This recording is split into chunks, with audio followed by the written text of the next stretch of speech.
Baochai's been here, so how's Daiyu gonna show up? Baoyu, half dozing, suddenly felt a nudge. He heard a sad voice and snapped awake.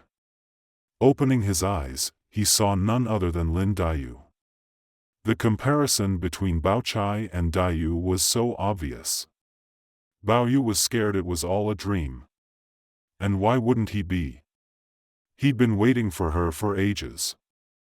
So when he saw her, he thought he was still dreaming. Sitting up quick, he checked her out, and saw her eyes were puffy and teary. No doubt about it, it was Daiyu. Just as he started to look again, the pain down below became too much and he couldn't hold on. Letting out a sigh, he said, "What are you doing here again? The sun's gone down and the ground's still hot. Walking back and forth, you'll end up suffering from the heat." His mind was all on Daiyu. Even though he really wanted her to come, he was worried about her suffering from the heat. And then he added, "Even though I got a beating, it didn't really hurt. I'm just putting on a show to calm them down. Luckily, the rumors have spread outside for my dad to hear. But it's all fake, don't take it seriously." How can Daiyu bear this? Although she didn't cry loudly, this silent weeping made it even more suffocating and intense. After hearing Baoyu's words, although she had 1,000 things to say in her heart, she couldn't express them. She choked up and said, "You should change from now on. You see, the way Daiyu and Baochai came, and the words they said, are all different."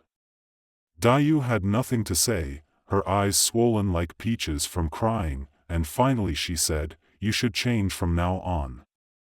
Baochai said, "If only you had listened to me earlier, it wouldn't have come to this today. It's different." In fact, Daiyu understands Baoyu's inner world very well. To associate with these people, who are not integrated into mainstream society, Daiyu understands.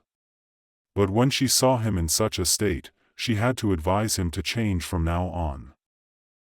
Baoyu also spoke from the heart, "Don't worry, don't say such things. Even if I die for these people, I'm willing to." He could only say such words to Daiyu, he couldn't say them to Baochai.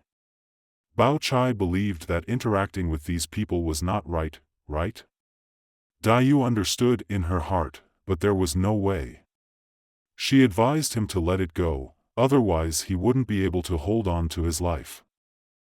As they were chatting, someone said, "Guess who's just arrived? It's none other than Wang Xifeng, the second lady. I mean, Dream of the Red Chamber is so meticulously written, right? It's got to be Feng Jia who threw a spanner in the works for Daiyu and Baoyu. And yep, the person who swung by at that moment had to be Feng Jia, causing a divide between them." Daiyu clocked that it was Feng Jia and jumped up, saying, "I'm going to slip out through the back garden and come back later." Baoyu grabbed her arm and asked, "What's the big deal? Why are you so freaked out about her?" Daiyu was so worked up that she stamped her foot and whispered, "Check out my eyes. I can't let Feng Jia see me like this. It's not your everyday sob story." With just one look, Feng Jia could tell what was up between Baoyu and Daiyu. Daiyu said, "She's going to make fun of me again."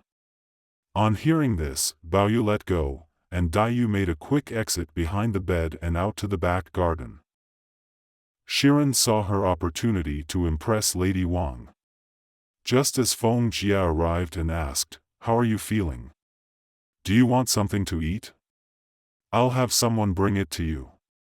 Then Aunt Shui came in, and shortly after, Lady Jia sent someone over too. This whole part is about visiting Baoyu, right? It's also a comparison between Daiyu and Baoyu, and what happens next. Let's discuss Xiren and what kind of person she is based on what happens next in this section. Lady Wang sent someone to call one of Baoyu's attendants, and after mulling it over, Xiren decided to go herself. Why did she decide to go herself? Because she knew this was her chance. She could speak in front of Lady Wang, she could give her advice, and that was a big deal. In the book, A Dream of Red Mansions, the part where Baoyu gets beaten is a big deal. It's a turning point because it sets off a bunch of different reactions from the characters.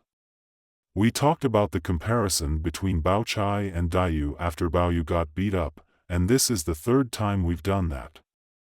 The first time was in Chapter 8 when Baoyu went to visit Baochai while she was sick, and then Daiyu showed up later. The second time was when they were setting up the Begonia Poetry Society, and there was a debate about whose poem, Baochai's or Daiyu's, was better, and Lady Wang made the final call. We also compared the two poems yesterday because they represented different spiritual realms, so it was another comparison between Baochai and Daiyu. Yesterday, we also talked about how after Baoyu got beat up, Baochai came to visit him first, followed by Daiyu, showing another contrast between the two characters and how they felt about Baoyu. Baochai brought medicine to treat his injuries, but it was also meant to cure his illness. In the language of traditional Chinese medicine, it was to get rid of the heat toxins. She also briefly let her true feelings show before controlling herself. On the other hand, when Daiyu came, she was silent, crying, and finally choked out, "Will you change from now on?" Baochai's remarks hinted that if Baoyu had listened to her advice earlier, he wouldn't have ended up in that situation. Xiren brought Xuepan into the conversation, and Baochai believed her, but she also tried to defend her brother. She said, "Xuepan is telling the truth. Baoyu's usual behavior isn't proper.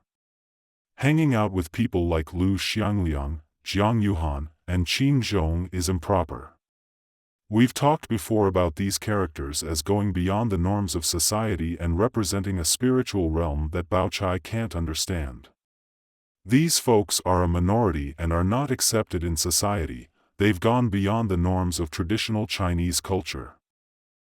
Maybe we can understand this better by reading about the history of the Wei and Jin dynasties and getting a handle on the romantic and unconventional personalities of that time. Baochai can't get into that kind of world, but Daiyu understands it. So when Baoyu says, "would willingly die for these people," he can only say that in front of Daiyu. This highlights the differences between the two characters.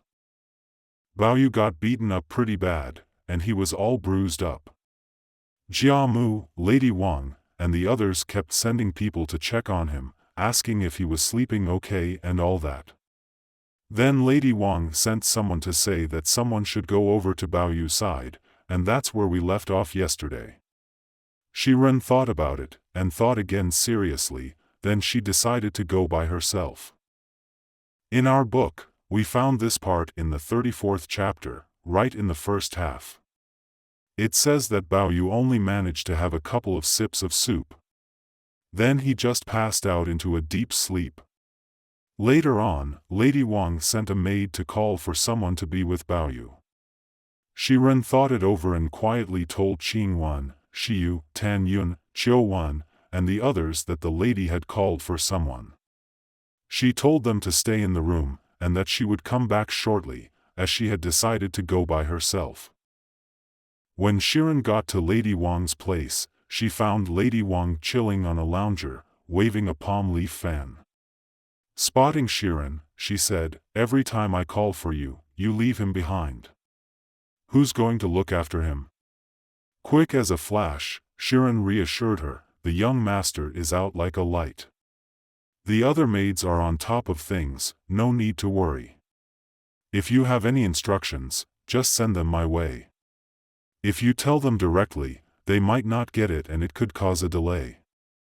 Lady Wang said she didn't have anything specific to say and asked about his condition.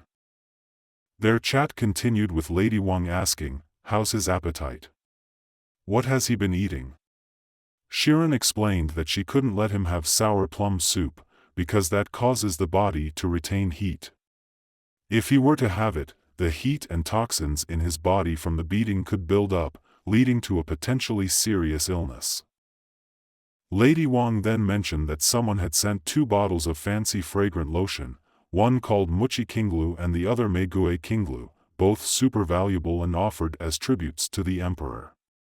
She stressed the importance of preserving them and not squandering them.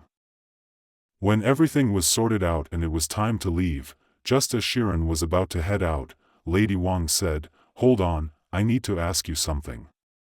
Xiren quickly turned back, and, making sure there was no one else in the room, Lady Wang asked about yesterday. Lady Wang's question was really important. Before asking, she needed to make sure there was no one around, not even her maids. As per the Jia family's rules and Lady Wang's status, she's supposed to have 4 personal maids, but currently, one is missing. Who? It's Jean Chai, who hasn't been replaced. So, there are at least 3 left. She made sure the room was empty before daring to ask the question.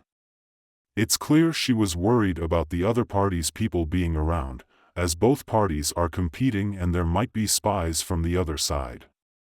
So, she waited until the room was empty before asking, "I heard that Baoyu got beaten today. Did Huan Er say anything in front of Master that you heard? If you did, tell me quietly. I won't reveal that it's you who told me." She wanted to reassure her, to get the details, that she wouldn't reveal who was giving her the information.